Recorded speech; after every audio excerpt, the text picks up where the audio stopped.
Good evening, guys. Welcome to this edition of WeatherBreak. As you can see here, we have a pretty strong storm moving through the area here. We've been waiting on this line of storms to come through for most of the day.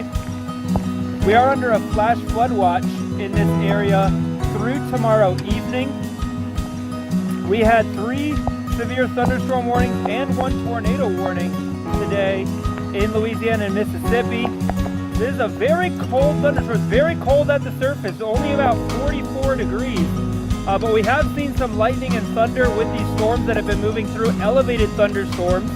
This weekend looks like it's going to be a pretty big weekend for severe weather across parts of the Mississippi Valley into the southeast Saturday and Sunday. So be sure to follow us on Twitter at ExtremeWX Videos. Give this video a thumbs up and subscribe to us here on YouTube for more information. Will keep you guys informed as to the latest weather, and we want you guys to be able to continue to experience the extreme with us here at Extreme Weather Videos. We'll catch you guys on the next edition of WeatherBreak.